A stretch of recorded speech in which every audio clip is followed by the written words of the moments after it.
Welcome to Carl Jung therapy, where psychology meets the soul.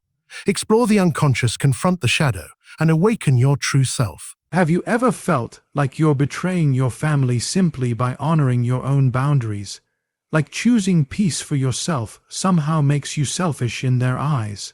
Carl Jung once said that the greatest burden a child must bear is the unlived life of the parents.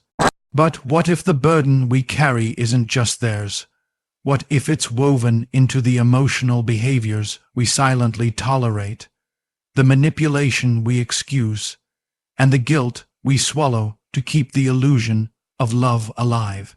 In this powerful speech, we will unravel the invisible wounds that live inside families, the silent compromises that shape our identity, and the guilt-based bonds that pass from one generation to the next. You will come to see that tolerating certain behaviors, no matter how familiar, no matter how close, does not make you noble. It makes you a carrier of pain that was never yours to hold.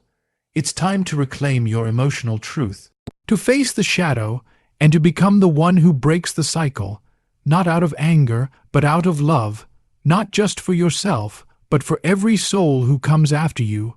There is a sacred rhythm to the soul, a quiet, unshakable truth that pulses beneath every breath you take. And if you listen closely, truly listen, you will feel it. The knowing that your inner peace is not up for negotiation. Not with strangers, not with friends, and certainly not with those who share your blood. You see, the soul does not care for titles, mother, father, sibling, partner. The soul only recognizes energy, and energy that violates your boundaries, regardless of where it comes from, is a trespass against your spirit. So many people suffer in silence, confusing tolerance with love, endurance with loyalty. But what they're really doing is betraying themselves in the name of peace. They convince themselves that to be good, they must be quiet. That to be loving, they must be accommodating. That to be part of a family, they must abandon their own emotional truth. But this is not peace, it is paralysis, and the soul was never meant to live in a cage of guilt or quiet obedience. There is a subtle but dangerous illusion that many carry, that because someone raised you, they have the right to speak over you, dismiss your pain, or violate your space. That because you share DNA, you owe them your silence, your submission, your smile even when it hurts. But here is the reality. No one has earned the right to violate your boundaries simply because they were present at the beginning of your life. Presence is not the same as respect. Proximity is not the same as permission. When you were a child, your safety depended on their approval. Your nervous system was shaped by how they looked at you, touched you, responded to your emotions. If your tears were met with mockery, you learned to hide your sadness. If your needs were dismissed, you learned to not need at all. And as an adult, you may still feel the tremble in your gut when you think of standing up to them. That is not weakness, that is trauma. And healing begins when you realize you no longer have to play by those unspoken rules. You are no longer that child. You are no longer bound to the contract of silence you signed in your fear. There comes a moment in your journey, a sacred, terrifying, liberating moment, when you understand that protecting your peace means being willing to be misunderstood. It means being willing to disappoint those who are used to you being small. It means risking rejection, not because you don't love them, but because you finally love yourself enough to stop shrinking. That moment is not an act of war, it is the beginning of truth, and truth does not always comfort. It often disrupts. You must understand this. Boundaries are not a punishment. They are a declaration of value. They say, this is what I will allow in my sacred space, and this is what I will not. They are not walls that shut people out. They are gates that decide what may enter. When you set a boundary, you are not rejecting someone. You are protecting something. That something is your inner child, your healed self, your emotional safety, your wholeness. Some will not understand. They will call you selfish, dramatic, cold. They will remind you of everything they've done for you, every sacrifice they made. But listen closely. Those who truly love you will eventually come to respect the line you draw, and those who only loved your compliance will rage against it. Let them. Let the illusion break. Let the discomfort rise. You are not here to keep others comfortable in their dysfunction. You are here to wake up, to rise, to remember. And part of remembering is realizing that your soul is not a doormat for tradition, culture, or guilt. Your soul is a sovereign space, and whoever wants access to it must enter with reverence, not entitlement. There will be grief. Grief for the way things were. Grief for what you hoped they would be.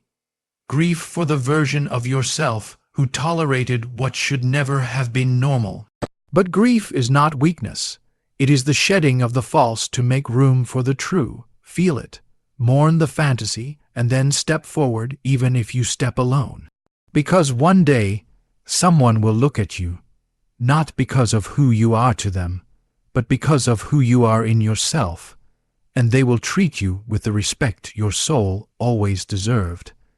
They will not ask you to explain why your boundary matters.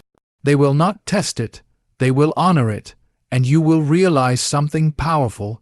You never had to beg for peace, you only had to choose it, and in choosing it, you chose yourself. There is a quiet war that rages inside so many of us, a war between guilt and truth, between what we feel and what we've been taught to tolerate.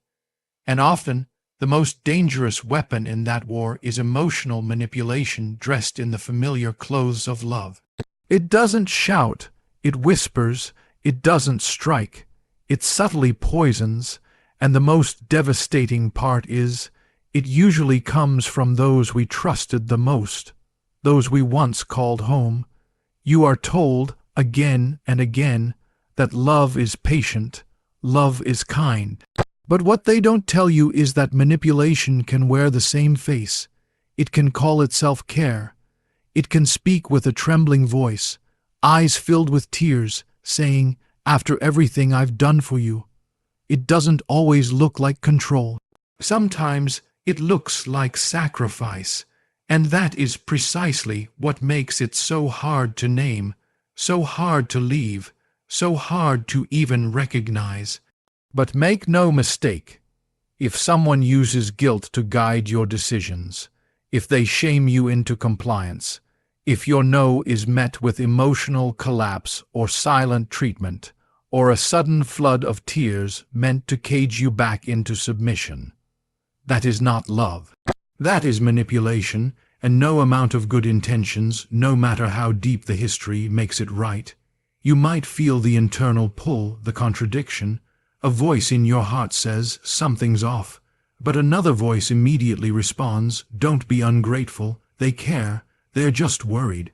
And so you silence your truth, you override your instincts, you fold, you stay, you agree, and little by little, your self-trust erodes. Because when guilt is the currency of love, your freedom is always too expensive. This manipulation is not always loud. Sometimes it's woven into the silence. Sometimes it's in the sigh, the look, the subtle withdrawal of affection. Sometimes it's in the way they suddenly fall apart when you start to stand up. You say no, and they say, I can't believe you'd do this to me. You set a boundary, and they say, you're breaking my heart. But what they're really saying is, get back in line. Be who I need you to be so I don't have to feel uncomfortable. You are not born to be someone else's emotional regulator. You are not here to keep them afloat by sinking yourself. Yet so many of us were taught, especially within families, that it is our job to maintain everyone else's comfort, even at the cost of our own sanity. We were told that to be loved, we must be agreeable, that to belong we must not question, that love means giving, even when it empties us. But love, real love, does not require you to disappear. Real love allows space for truth. It says, I care about you even when you have limits. I still love you even when you say no. Anything less than that is not love. It is emotional dependency dressed in familiar words. When guilt is used as a leash, it means you were never free in the relationship to begin with. It means the connection was not based on mutual respect, but on silent contracts that say, I'll love you only if you keep playing your role. That is not connection. That is conditional acceptance. And if you have to betray your inner knowing to keep the peace, then you're not in a relationship, you're in a performance. You may fear what will happen when you stop playing along. You may fear being called selfish, ungrateful, cold. But let me tell you something.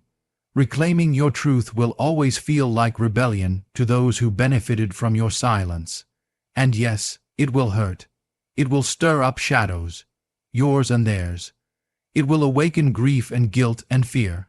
But those emotions are not wrong. They are the evidence of something old breaking. Let it break. Let the image you held of them fall apart. Let the guilt rise and pass through you like a wave. Let yourself see it clearly.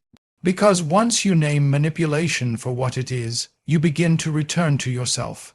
You begin to remember what it feels like to make a decision from love, not fear. You begin to understand that boundaries are not a betrayal. They are the deepest act of self-honor. You do not need to explain why your truth matters. You do not need to justify your peace. You are allowed to say no, even if it makes others uncomfortable. You are allowed to grow beyond the emotional traps that once held you hostage. And you are allowed to walk away, not with anger, not with hate, but with clarity and compassion for yourself. Because guilt is not proof of wrongdoing. Sometimes guilt is just a scar from all the times you abandoned yourself to keep others happy. And healing begins when you stop answering to guilt and start listening to your truth. Disrespect doesn't always begin with a scream. Sometimes it starts with a sigh, a rolled eye, a joke that cuts too deep. It begins in moments so small you almost miss them. A laugh at your expense, a dismissive comment when you try to speak, a silence that says, "You're not worth the effort." And because it doesn't come with violence or rage, you brush it off. You tell yourself they didn't mean it. You tell yourself you're too sensitive. You tell yourself to keep the peace. But peace built on the tolerance of disrespect is not peace. It is self-erasure. And every time you allow it, every time you make yourself smaller to avoid conflict, you are betraying something sacred within you. Disrespect tolerated once becomes easier to accept the second time. And before you know it, it becomes your normal. You no longer even notice the tone in their voice or the way they speak over you. You just adapt. You numb yourself to survive. The most dangerous thing about this pattern is how slowly it creeps in. No one ever decides in a single moment to be treated poorly. It happens in the spaces where you make excuses for them. It happens in the silence between your pain and your need to be loved. It happens when you convince yourself that enduring it is the price you must pay to be seen, to be wanted, to belong. But let this truth settle in your bones. Love that demands your silence is not love. And the more you accept disrespect, the more disconnected you become from the part of yourself that still knows you deserve better. What makes this even harder is when it comes from those closest to you, those you've shared your life with, your stories, your secrets. Family, friends, partners, people you never thought would be the source of your wounds, and so the mind fights back with confusion. They're not that bad. They're just having a hard day. It's how we joke in this family. But deep down, you feel the sting.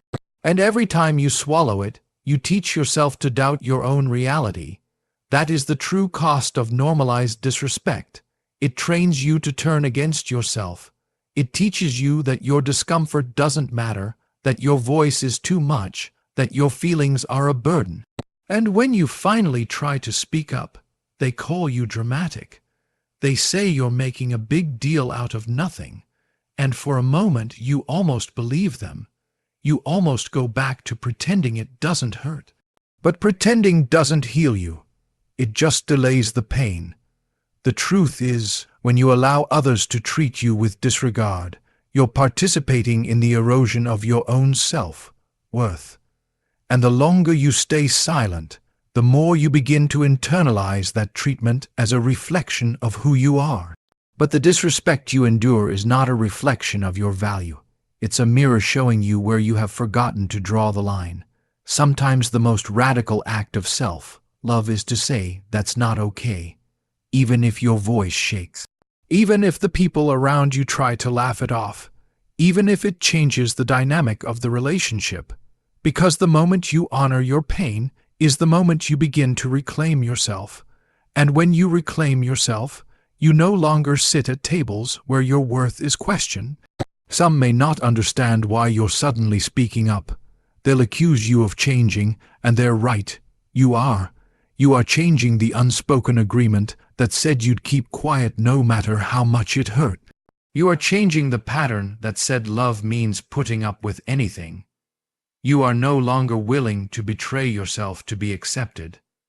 That is a transformation worth protecting, no matter who doesn't like it. And yes, it will be uncomfortable. You may lose relationships that were built on your silence.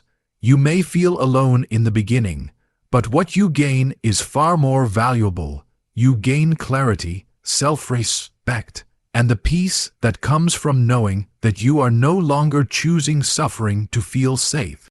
Do not confuse tolerance with strength. True strength is not how much you can endure, but how clearly you can recognize when something is not meant for you. And no one, no matter how close, should be allowed to chip away at your sense of self. You are not difficult for expecting kindness. You are not dramatic for wanting to be spoken to with care. You are simply remembering who you are beneath the layers of silence. You are not made to carry the weight of other people's unhealed wounds. You are made to live in truth, in dignity, in deep connection with your own worth. And if someone's version of love includes mocking, dismissing, or belittling you, that is not your home. That is your lesson. And once you learn the lesson, you never go back. There is a haunting truth that lives quietly in the corners of our families, one that many never dare to look directly in the eye. It is this: the wounds we tolerate in silence, the pain we normalize, the dysfunction we endure for the sake of love or loyalty. These do not disappear, they pass on, they take root in the next generation. They become the invisible inheritance we hand down, not through words, but through energy, patterns, emotional tone. What we do not confront, we transfer. And what we refuse to heal, we end up watching our children carry. Many people believe that if they just keep the peace, if they endure it long enough, if they smile through it, everything will eventually sort itself out. But nothing sorts itself out in the unconscious. The psyche remembers everything. Every moment you swallow your truth, every time you deny your pain to keep a relationship intact, every little betrayal you accept with a forced smile, it all goes somewhere. It seeps into your nervous system, it shapes your emotional responses, and eventually it becomes the atmosphere you live in. And when children are raised in that atmosphere, they breathe in your unspoken grief as if it were air. It's easy to think that what we don't say won't hurt them, that because we never spoke it aloud, it won't echo through the generations. But energy doesn't need permission to move. Children are perceptive. They notice the sadness in your eyes when certain names are mentioned. They feel the tension in the room that everyone pretends isn't there. They observe the way you flinch when someone raises their voice, even if you cover it up with a laugh. And they learn from it. They learn who it's safe to be. They learn how love is supposed to feel, even if that love was laced with control, criticism, or coldness. The tragedy is not just that we endure what wounds us. It's that we make it seem normal. We wrap it in phrases like "that's just how they are," or "family is everything," or "they mean well." But when dysfunction is dressed as tradition, it becomes almost impossible to question. And when children grow up in homes where pain is minimized or justified, they inherit the same tolerance. They go out into the world believing that love must hurt a little, that respect is optional, that their needs are too much. And then one day they begin to replicate what they saw, not because they're bad, not because they want to hurt anyone, but because the psyche repeats what it doesn't repair, because what was unhealed in you becomes familiar in them. And the familiar always feels like home, even when it is the source of our deepest wounds. But this isn't about blame. This is about awakening. This is about seeing the ripple effect of what you've been taught to survive. Because the moment you become aware that what you've been tolerating is not love, it's conditioning, that is the moment you reclaim your power to choose something different, to interrupt the pattern, to say, "It ends with me." That decision will not be easy. It will feel like betrayal. It will make you question your own memories. It will make you doubt yourself, especially when those around you continue the cycle and call it love. But your healing is not just for you. It is for every soul who comes after you. Every limit you set, every truth you speak, every pattern you break, it creates space for something new to grow. You may think you're just trying to survive a difficult relationship, but what you're actually doing is planting a seed of freedom in a lineage that has known only quiet suffering. You are teaching your future children or the children around you that their voice matters, that love can be gentle, that home can feel safe, that boundaries are not betrayal. They are the foundation of respect. Healing doesn't always look like grand gestures or dramatic confrontations. Sometimes it looks like walking away from the dinner table when the jokes are too cruel. Sometimes it looks like saying no, even when your whole body is shaking. Sometimes it's choosing not to call back until you've caught your breath. These moments might seem small, but they are powerful. They are the new language you're teaching your nervous system. They are the new inheritance you're creating, one grounded not in fear or guilt, but in truth and emotional integrity. There will be moments when you wonder if it's worth it, when the weight of old habits feels too heavy to carry, when the silence of disconnection feels louder than any argument. But know this, you are not breaking the family. You are breaking the spell that said love means enduring harm, the spell that said peace means silence, the spell that said your pain was never important enough to be acknowledged. You are not weak for wanting better. You are not disloyal for refusing to carry what isn't yours. You are the one who sees the chain and dares to put it down.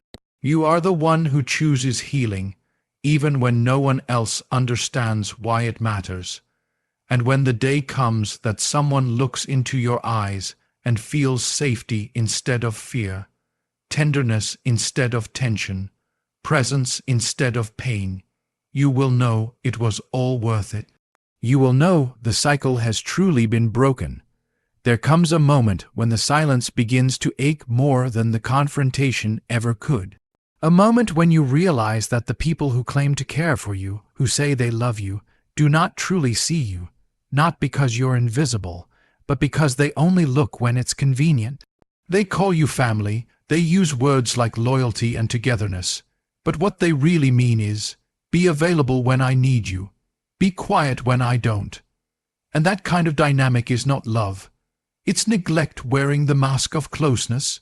It is one of the most painful truths to accept. that some people only keep you around to fill the gaps in their own emptiness, to lean on you when life is heavy, to use your kindness as a cushion for their own chaos, but vanish the moment your needs surface. You begin to notice the pattern in small ways. You call, they don't answer. You ask, they say they're too busy. But when they're in crisis, you're the first number they dial. And for a while, you keep showing up. Because that's what you've always done, because that's who you are. But slowly, exhaustion creeps in. Not just physical exhaustion, but emotional depletion. You start to feel hollow after every interaction. You begin to question whether the relationship was ever mutual, or if it was just another stage where you played the role of the rescuer, while your own soul begged for someone to finally notice you. And then, the quiet revelation comes. Not all love is reciprocal. Not all loyalty is returned. Some connections are built entirely on what you give, not who you are. That realization doesn't make you unkind. It makes you awake. It doesn't mean you stop loving them. It means you start loving yourself enough to recognize when your presence is valued only for its convenience. Because the deepest betrayal is not someone leaving you when times get hard. It's them staying in your life but never showing up when it matters. You deserve more than that. You deserve presence, not just proximity. You deserve people who remember you exist even when they're not in crisis. You deserve to be checked on, not just checked in with when someone else needs something. And most of all, you deserve to be met in the middle, not left waiting on the edge for someone who never truly arrives. The danger of tolerating one-sided relationships is how subtly they convince you that this is all you can ask for. That being halfway loved is better than not being loved at all. That being needed is the same as being cherished. But need without reciprocity is not connection. It is survival disguised as closeness. And you are not here to be someone's emotional ambulance. You are not here to be summoned only in moments of crisis, then forgotten when the storm passes. It may be hard to accept, especially when these people are family, or those you've known all your life. You remember their better moments. You remember the laughter, the shared history. And your heart, so loyal, wants to give them the benefit of the doubt. But love is not a memory. It's a present action. And when someone consistently shows you that your needs do not matter, that your presence is conditional, that your pain is invisible, then the question is no longer, do they love me? It becomes, am I willing to love myself enough to walk away from what drains me? Because healing doesn't only mean forgiving others, it also means grieving the version of the relationship you thought you had. It means letting go of the fantasy that one day they'll change, that one day they'll wake up and finally understand how deeply you needed to be seen. That one day they'll offer the same energy you've given all along. But sometimes that day never comes, and the longer you wait for it, the further you drift from your own wholeness. There is nothing selfish about refusing to be a placeholder in someone else's life.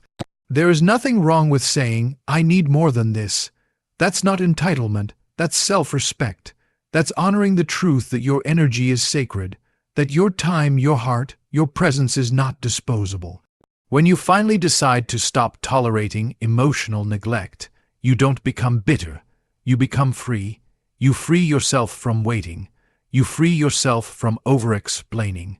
You free yourself from the hope that one-sided relationships will magically become balanced.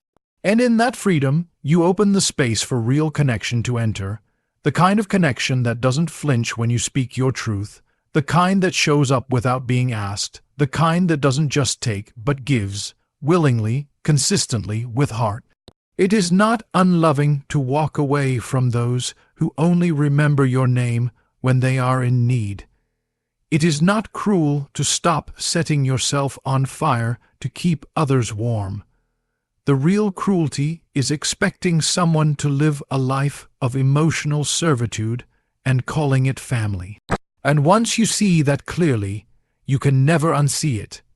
You were not born to be an afterthought in your own life. There's a kind of manipulation so subtle, so disguised in affection, that many spend their entire lives wrapped in it without ever realizing they've been controlled.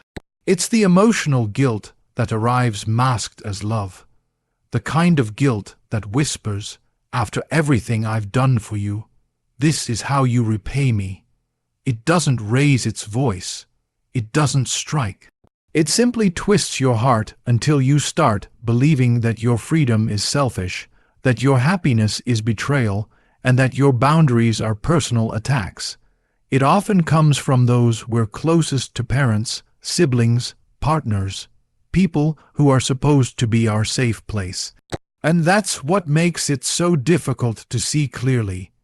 Because when someone wraps guilt in the language of love, it's hard to tell where devotion ends and emotional manipulation begins. You don't want to hurt them. You don't want to be the reason they feel abandoned.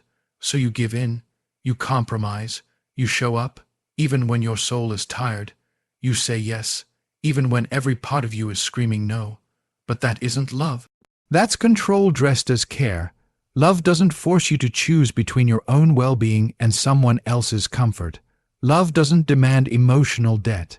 It doesn't tally your joy as proof of their sacrifice. When someone makes you feel guilty for choosing yourself, for growing, for healing, for needing space, that's not love.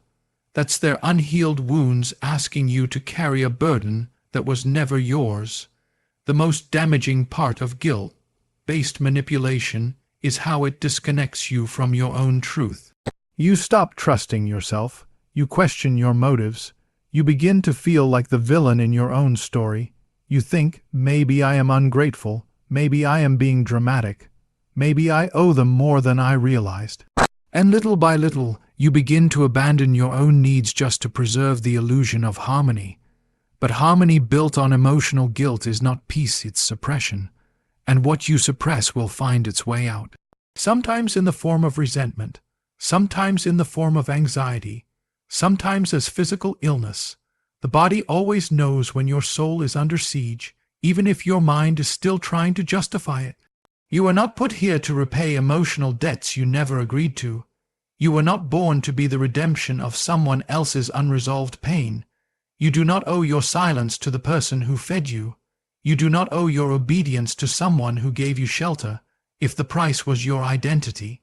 And you do not owe your emotional availability to people who only want you on their terms. Love is not transactional. You don't owe your life to anyone who reminds you every chance they get of what they've done for you.